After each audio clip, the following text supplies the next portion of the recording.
আসসালামু আলাইকুম সবাইকে। কেমন আছেন সবাই? আশা করছি ভালো আছেন। আজকে আমি আপনাদের সাথে একটি দুর্দান্ত রেসিপি শেয়ার করব।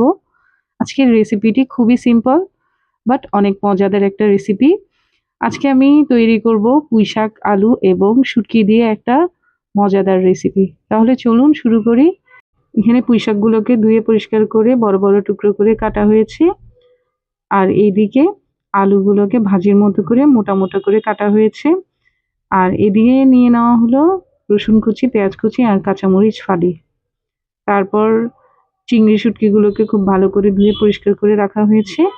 এখন আমরা চলে যাব মূল রেসিপিতে। তেলগুলোকে খুব ভালো করে গরম হয়ে গেলে দিয়ে দিব রসুন কুচিগুলো, দিয়ে কিছুক্ষণ নেড়েচেড়ে ভেজে নিব। রসুন কুচিগুলো হালকা ব্রাউন কালার হয়ে গেলে পেঁয়াজ কুচিগুলো দিয়ে কিছুক্ষণ ভেজে নেওয়া হলো। এখন দিয়ে দেওয়া হলো চিংড়ি শুটকিগুলো দিয়ে কিছুক্ষণ ভেজে নেওয়া হবে। পেঁয়াজ এবং রসুনের সাথে এটাকে ভেজে নিলে খুব সুন্দর একটা ঘ্রাণ আসে।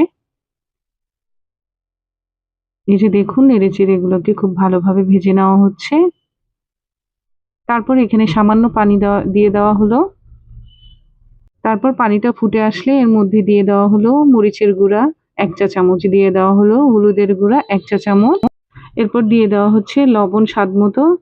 লবণ দিয়ে খুব ভালোভাবে মশলাগুলোকে কষিয়ে নিব। দেখুন, আমি একটু চুলার আঁচটা বাড়িয়ে দিলাম। বাড়িয়ে দিয়ে এখন মশলাটাকে খুব ভালোভাবে কষিয়ে নিব।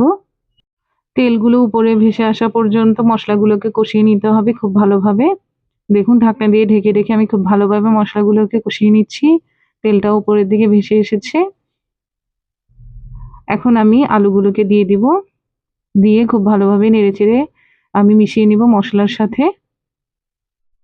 খুব ভালোভাবে মশলার সাথে মিশিয়ে নিতে হবে আলুগুলোকে। তারপর আমি দিয়ে দিচ্ছি শাকগুলো।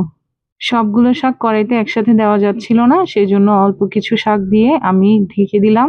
যখন এই শাকগুলো কমে যাবে তখন বাকি শাকগুলো আমি দিয়ে দিব। এখন ঢাকনা উল্টে বাকি শাকগুলো আমি দিয়ে দিচ্ছি। এরপর আমি সবগুলো শাক একসাথে দেওয়ার পরে ঢাকনা দিয়ে ঢেকে দিব। দেখুন, ঢাকনা উল্টে এখন আমি প্রথমবার নেড়ে দিব।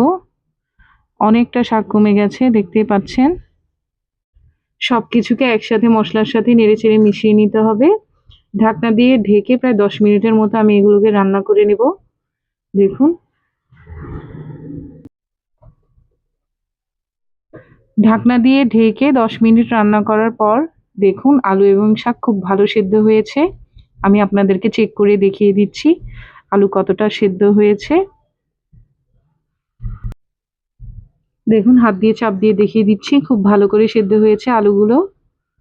এবার একটু নেড়েচেড়ে আমি এখানে দিয়ে দিচ্ছি কাঁচামরিচ ফালি। কাঁচামরিচ ফালিগুলো আমি একটু শেষের দিকেই দিচ্ছি।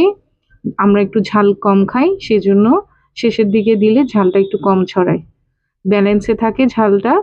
আর আপনারা যদি বেশি ঝাল খেয়ে থাকেন তাহলে শুরু থেকেই দিতে পারেন কাঁচামরিচটা, তাহলে ভালো একটা ঝাল ছড়ায়, খুব ভালো এক ঝাল হয়। তারপর ঢাকনা দিয়ে ঢেকে রান্না কমপ্লিট।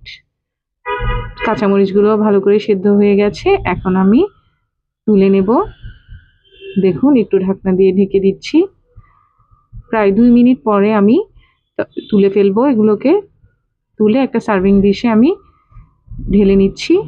দেখুন, খুব সুন্দর হয়েছে। আর এই রেসিপিটা একটু ঝোল ঝোল থাকলে খুব ভালো লাগে খেতে। গরম ভাতের সাথে খেয়ে দেখবেন, খুব ভালো লাগবে। এই তো, এই পর্যন্ত এই রেসিপি। আমার এই রেসিপিটা যদি ভালো লাগে তাহলে ভিডিওটাকে লাইক, কমেন্ট, শেয়ার করে আমার পাশে থাকবেন এবং বেশি বেশি করে আমার ভিডিও দেখবেন এবং জানাবেন কেমন হয়েছে। ধন্যবাদ।